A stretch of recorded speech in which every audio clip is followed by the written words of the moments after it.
Salutations messieurs et dames, bienvenue dans cette nouvelle session d'information du mardi 4 février 2025 messieurs et dames, mais avant de commencer, place au sommaire.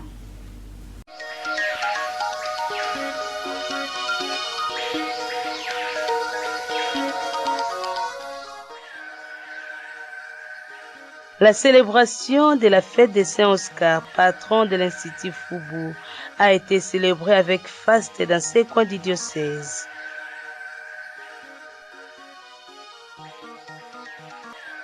La reprise des travaux de reconstruction d'Idalo qui relie les avenues du 24 novembre et des poids lourds sur la route nationale numéro 1 à la place Sampa ce mardi 4 janvier 2025. Débutons ce journal par ces chapitres de l'Église catholique romaine a célébré le lundi 3 février la fête de Saint-Oscar, patron de l'Institut Foubou. Sur ce, l'ordinaire du lieu a présidé une messe d'action de grâce pour la circonstance. Reportage de Dom Pemba. L'esplanade de l'Institut Foubou était pleine comme un œuf. Ce sont les élèves, les enseignants, les délégués de l'abbé coordinateur qui ont répondu positivement à cette célébration eucharistique sous l'animation de la chorale.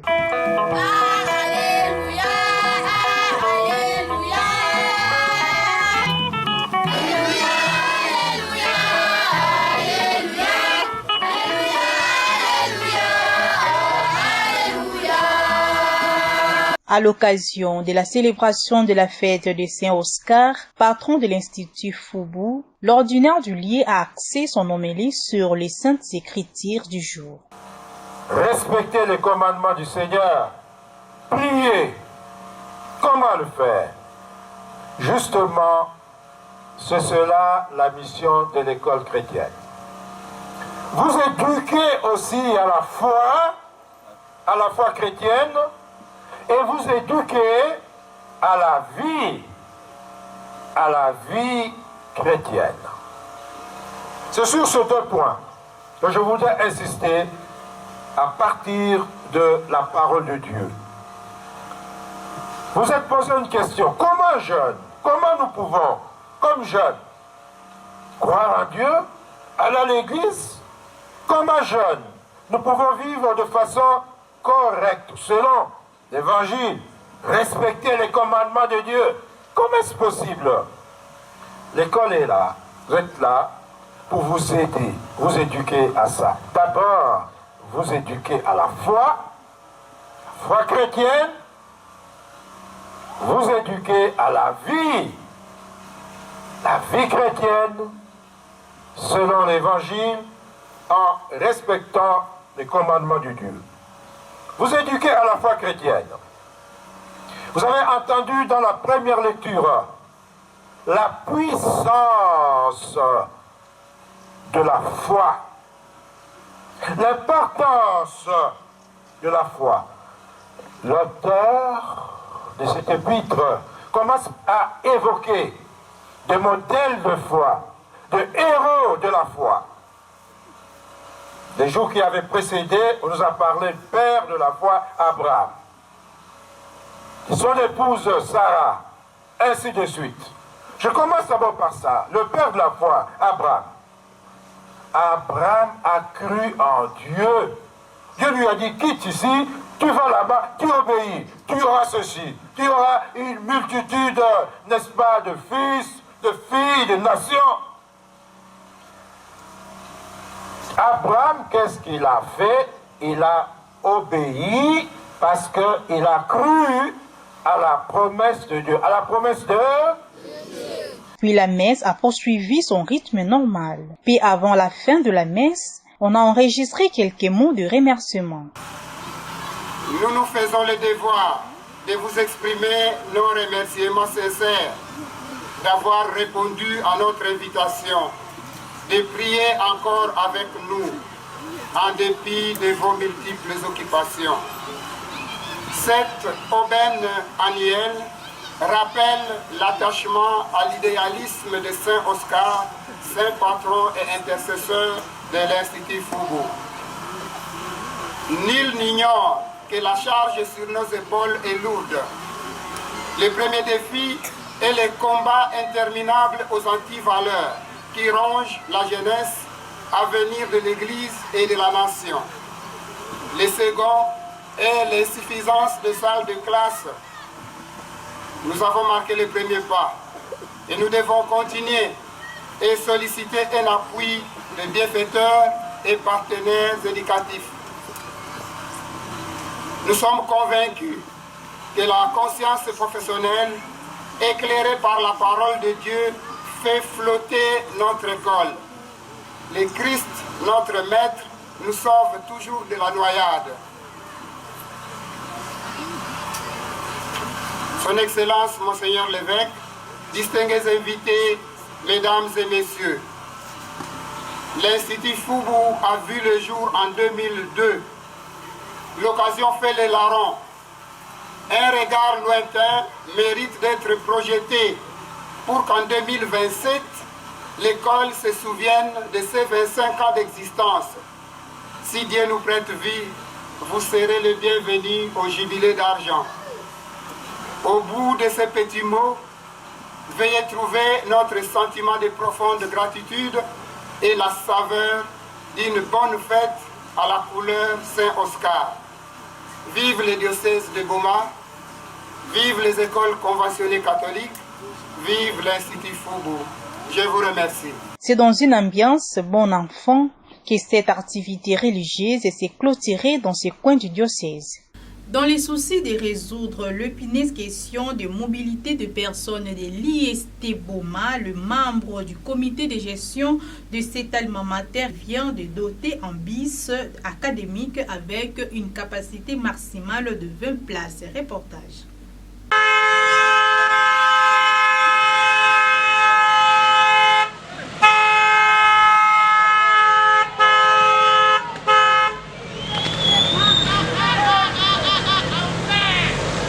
Bonne nouvelle pour le personnel de l'IST Boma. Ces derniers viennent d'acquérir un bus académique avec une capacité maximale de 20 places. C'est grâce aux efforts inlassables des membres du comité de gestion de cet alma mater, dont à la tête le directeur général, l'abbé Albert Vouna. Cet engin roulant est venu résoudre l'épineuse question de mobilité des personnels pour éviter les retards au travail. Et avant la mise en circulation effective de ces bus, Monseigneur José-Claude Mbembe, promoteur de l'IST Boma, a procédé à la bénédiction de cet engin roulant. Les bénéficiaires n'ont pas taré d'éloges à l'endroit de ces bienfaiteurs.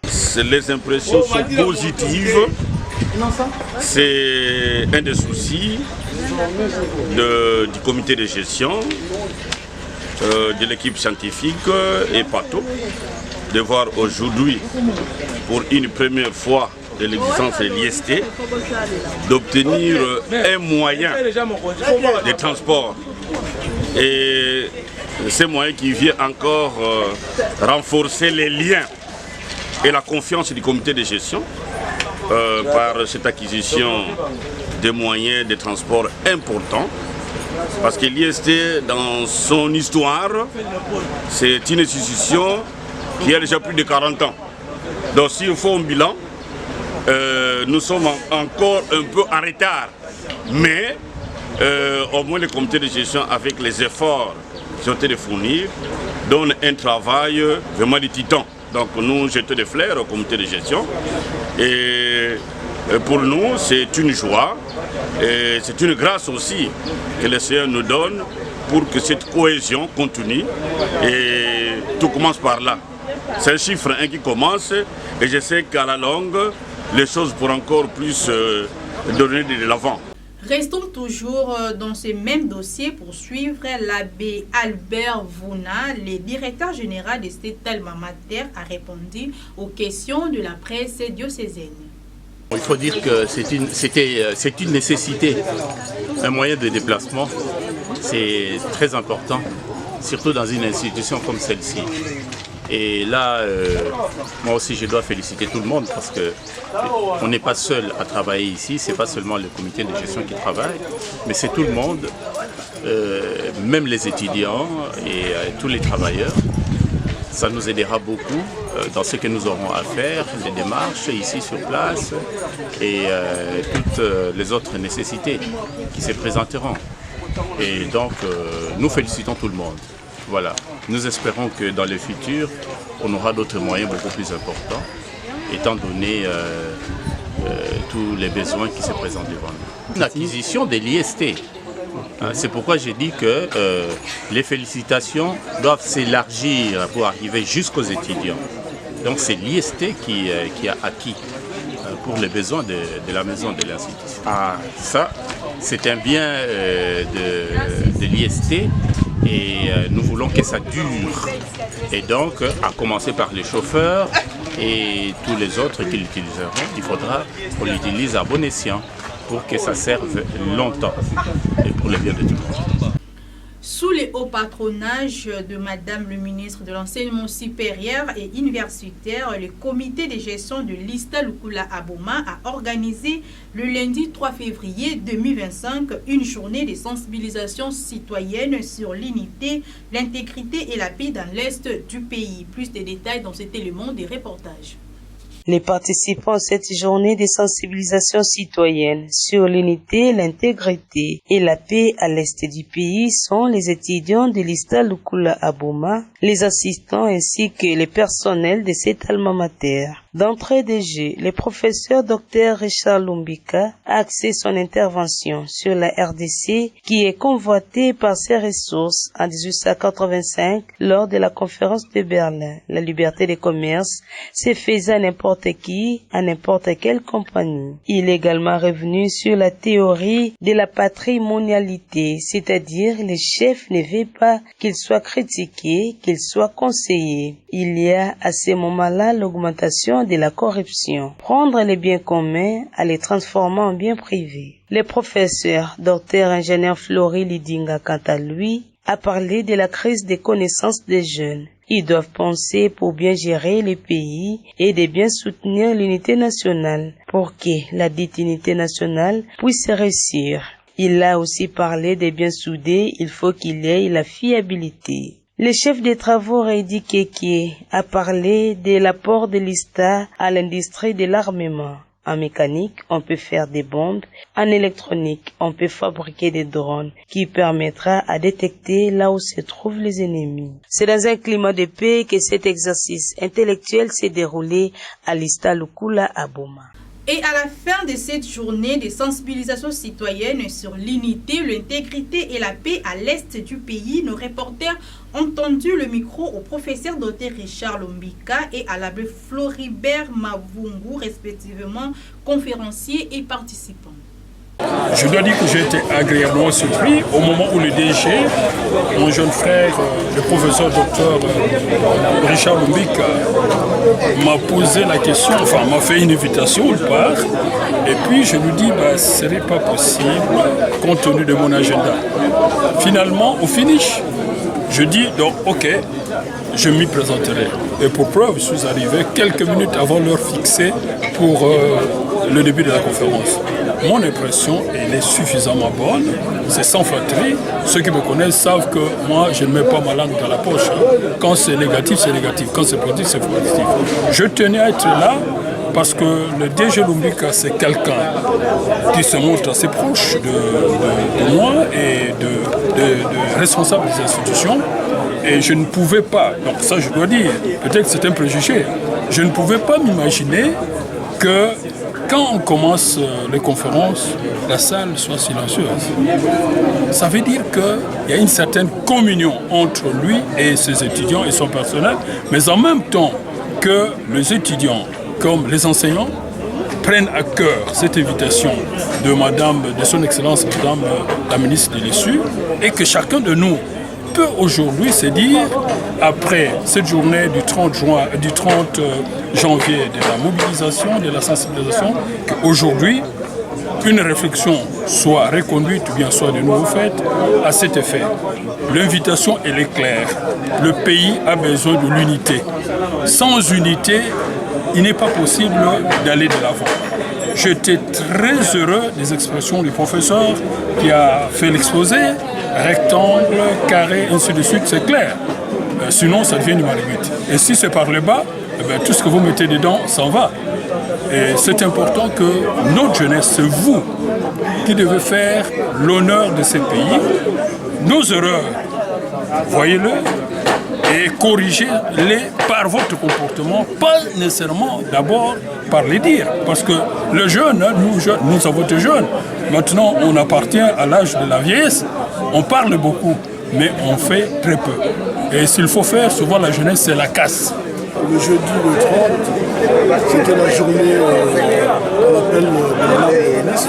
C'était une journée d'éveil civique et citoyen par rapport aux événements tristes et dramatiques de l'Est, qui appellent un sursaut d'unité nationale et d'engagement de tous pour mettre l'ennemi dehors de nos frontières.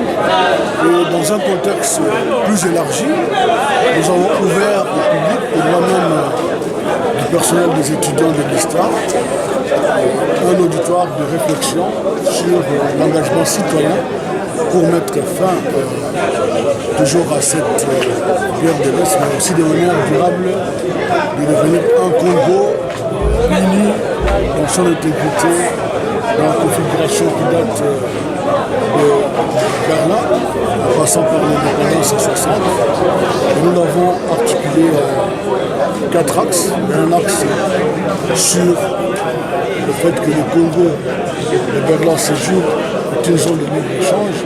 Cette politique s'est traduite sur le pôle B, mais aujourd'hui, dans le contexte de pillage par les multinationales, qui sont en fait les légitimes bénéficiaires de tous les fruits de cette zone.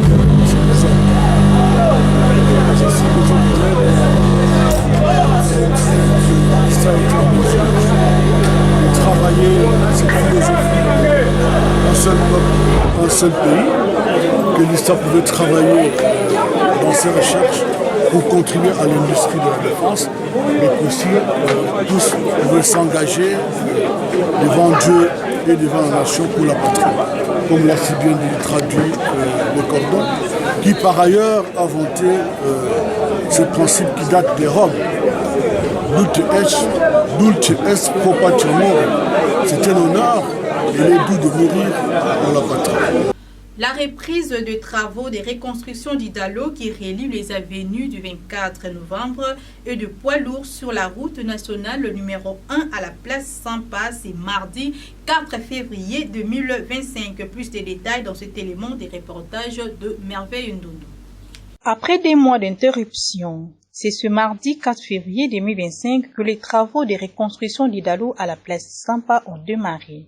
Ces travaux sont exécutés par l'entreprise chinoise Grec 7 sous la supervision de l'agence congolaise des grands travaux ACGT, avec une étape clé de construire un autre Idalo d'une dimension de 2,5 mètres de longueur, 2 mètres de hauteur et 7 mètres de largeur dans les délais de 2 mois. Rappelons que la circulation à ces tronçons a été interrompue jusqu'à la fin de ces travaux qui dureront 2 mois. Merci à l'État de RDC. C'est permis parce que place où ils ont fort, chauffeur. Aux gens pour ça en mairie, il faut que nous tournions mais en tout cas, c'est permis en tout cas, l'État a activé bateau à la pont pour que Moussala et Kende Liboso et Zoabiso sous temps et belleté. Pour les temps et belé, en tout cas, ils ont la biso bien biso chauffeur, voire même ma client. Course, ils ont course, mais course, ils ont comme un moulaï, musika. Donc, tu vois, tu sais pas, l'endingue baso ça la pont. En tout cas, activation faut ezala, ba stopper, ba avancer pour biso, ba client, na ba chauffeur tout se pela. Le vice-premier ministre et ministre de l'Intérieur, Jacquemaine Chabani, a confirmé dans un briefing de ce lundi qu'il n'existe pas de groupe rebelle plus d'une armée étrangère soutenue par agresseurs. Se devant la presse diocésaine du porte-parole du gouvernement, Patrick Mouyaya. Suivez. Avant de commencer cet exercice de redevabilité, j'ai donc discuté avec mon collègue, le ministre de la Santé, avec qui nous étions samedi soir ici pour vous faire le premier bilan du massacre et du carnage qui a été commis à Goma. Eh bien, ce matin, ces services lui ont renseigné qu'il y a plus de 2000 corps à enterrer. Pour vous donner un aperçu des massacres qui ont été commis dans la ville. Et comme nous vous le disions, nous continuons de suivre à travers les différents services du ministère de la Santé, de recenser chaque cas pour être sûr que pour ceux qui sont encore des blessés qu'on compte par milliers, il en avait parlé de 2800, qui sont en mesure d'avoir accès à des soins appropriés. Sur Goma toujours, nous avons appris maintenant qu'il y a des enlèvements forcés. On veut forcer le jeune à adhérer au mouvement des terreurs. De toute évidence, nous, en tant que gouvernement où nous sommes, comme le vice-premier ministre vient de le dire, dans la suite de ce que le président de la République a dit, nous ne laisserons pas nos populations être sous les jougs de ceux qui les ont massacrés impunément. Monsieur Patrick Lacroix, oui, sur cette question, allez-y, le vice-premier ministre. Je m'excuse. Je vous en prie. Les 2000 corps à enterrer, c'est sans compter les charniers. Les corps déjà enterrés dans des fosses communes, à des nombres difficiles à compter. Mais il y a des témoins qui ont vu, et nous sommes, comme vous le savez très bien, en train de documenter cela, sans compter les pillages. Sans compter les pillages qui se font de façon systématique, même sur les hôpitaux, où l'armée rwandaise entre non seulement dans les maisons pour récupérer les véhicules et les ramener au Rwanda, mais démonte des usines déjà installées chez nous en République démocratique du Congo, dans la ville de Goma, les démonte pour les amener au Rwanda. Ce sont tous ces faits graves-là. Et quand il y a tous ces faits graves-là faits par une armée étrangère, même si elle a des complices de nationalité congolaise, des traîtres. Moi, je m'adresse à vous, la presse. Il faut éviter de faire fi des réalités. Il n'y a pas une rébellion en République démocratique du Congo. Il y a une armée d'occupation qui fait la terreur. La ville de Goma aujourd'hui est en train de se vider de ses populations. Et l'armée d'occupation facilite à tout Congolais, à travers cette terreur qui veut quitter la ville, à la quitter. Pour effectivement, par la suite, mettre en exécution son plan d'occupation. Donc il est important dans cette guerre qui est aussi une guerre médiatique, et c'est la guerre médiatique qui fait en sorte qu'il y a aujourd'hui, malheureusement, à travers les réseaux sociaux et certains médias, une sorte de panique dans la ville de Kinshasa. Et là, ce n'est pas les FARDC. Là, c'est notre rôle à nous tous, et principalement, vous, la presse. Si nous n'arrivons pas à considérer les choses telles qu'elles sont, une république attaquée, occupée, pillée, terrorisée par un autre pays, et facilement, on a tendance à mettre au devant les traîtres de la République, qui sont nos compatriotes. Moi, je crois que c'est aussi une part de notre responsabilité qu'on n'arrive pas à porter pour permettre à ce qu'ensemble, nous, peuple congolais, fils de Lumumba, fils de Kimbavita, fils d'Étienne Tshisekedi, ceux qui ont fait ce combat, parce que c'est un combat de souveraineté et d'indépendance dans lequel nous sommes. C'est le combat qu'ils ont fait dans les années 60. C'est le combat que certains ont fait dans les années 90 avec la guerre de l'AFDEL qui nous a amené toutes ces forces négatives étrangères. C'est le combat qui a assassiné le président Laurent Désiré Kabila en 2001. C'est ce combat que notre génération fait aujourd'hui. Et moi, j'estime qu'il est important dans ce combat que nous ayons tous non seulement les mêmes informations, mais la même conception de la chose. C'est pour ça que, concernant la psychose qu'il y a dans la ville de Kinshasa, moi je crois qu'il est important pour nous tous. Nous avons cette colère-là en nous. Et pour nous, dirigeants et gouvernants, c'est encore plus difficile de gérer cette colère parce qu'on a la responsabilité de la gestion de la cité de la nation. C'est tout pour ce journal, messieurs et dames, mais avant de quitter, place au rappel de titre.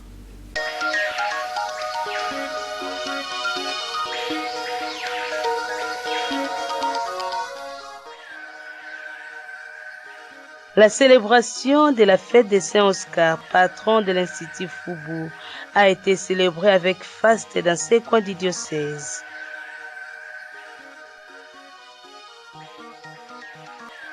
La reprise des travaux de reconstruction d'Idalo qui relie les avenues du 24 novembre et des poids lourds sur la route nationale numéro 1 à la place Sampas ce mardi 4 janvier 2025.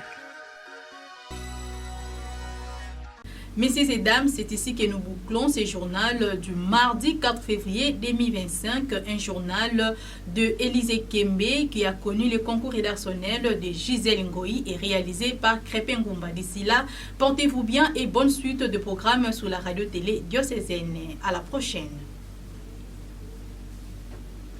Suivez également ce journal sur YouTube en tapant RTDN Boma. Partagez et abonnez-vous. N'oubliez pas d'activer la cloche des notifications.